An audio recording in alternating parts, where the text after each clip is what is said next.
The story of Samson, God's judgment through strength. In the days when Israel had no king, and every man did what was right in his own eyes, the people of God were once again entangled in sin. Their hearts had drifted, and because of their rebellion, the Lord gave them into the hand of the Philistines, fierce oppressors, for 40 long, agonizing years. But God had not forgotten his people. In a quiet village called Zorah, there lived a barren woman, nameless to us, but known to God. One day, as the desert winds whispered through the olive trees, an angel of the Lord appeared before her in radiant light. "Behold," the angel said, "you shall conceive and bear a son. But this child is set apart from the womb. No razor shall touch his head, for he shall be a Nazarite unto God, and he shall begin to deliver Israel from the Philistines." The woman ran to her husband, Manoah, trembling with awe. Together they prayed that the angel would return, and he did. They offered a sacrifice, and as the flames rose to heaven, the angel ascended into the fire and vanished. God had spoken. In due time, she gave birth to a son, and they named him Samson. As the boy grew, the Spirit of the Lord stirred within him. He was no ordinary man, his strength was unnatural, divine, but his heart was wild. Samson's youthful battles. One day, Samson descended to the Philistine city of Timnath. There he saw a woman, beautiful, foreign, and his desire ignited like a torch in dry straw. "I want her," he told his parents. "Get her for me to wife." They protested, "Can't you find a woman from your own people?" But Samson was unmoved. Unbeknownst to them, God was orchestrating a plan through this reckless desire to create an opportunity against the Philistines. On the journey to claim his bride, a young lion leapt from the vineyards, roaring with death in its eyes. But Samson, empowered by the Spirit of God, tore the beast apart with his bare hands.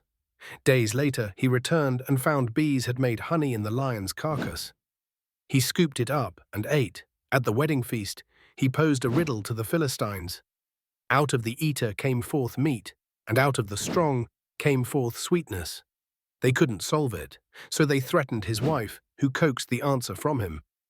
When they revealed the riddle's secret, Samson burned with rage. "If you had not plowed with my heifer," he said, "you would not have solved my riddle."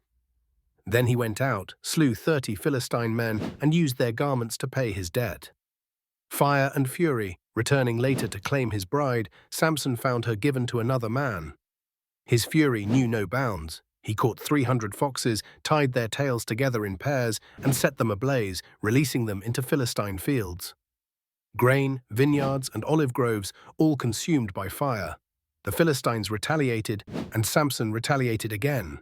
It became a cycle of vengeance and blood. Eventually, his own people, fearful of Philistine wrath, handed him over. Tied with ropes, they brought him to Lehi. The Philistines shouted in triumph, but the Spirit of the Lord came mightily upon him. The ropes snapped like threads burned by flame.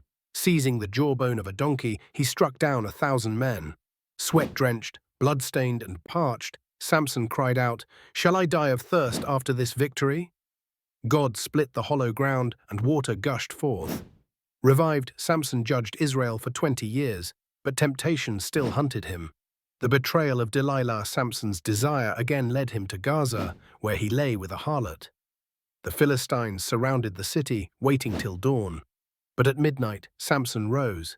He tore the city gates from their hinges, posts, bars, and all, and carried them to the hilltop near Hebron. Then came Delilah.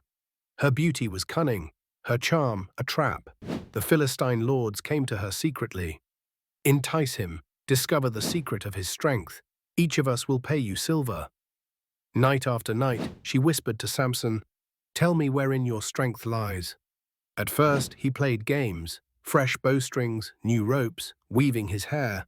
But each time, she betrayed him, and he broke free. Yet she pressed him daily, with words, tears, and guilt. At last, he broke.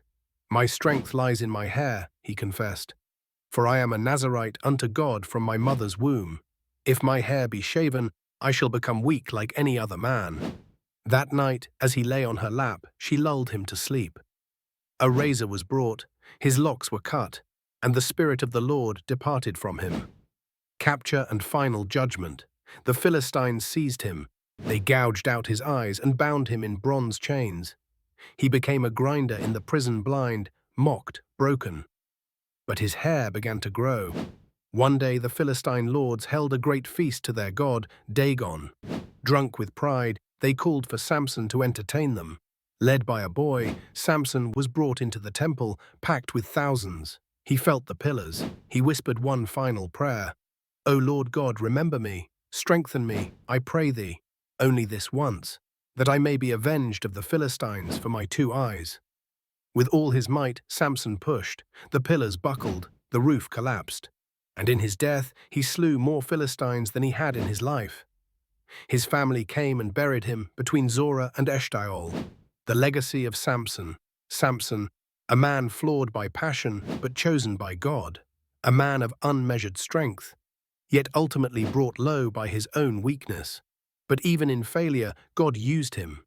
Even in death, he judged Israel's enemies. The story of Samson reminds us, strength without obedience is dangerous, but even the fallen can fulfill God's purpose. Let us not only admire the power of Samson, but learn from his fall.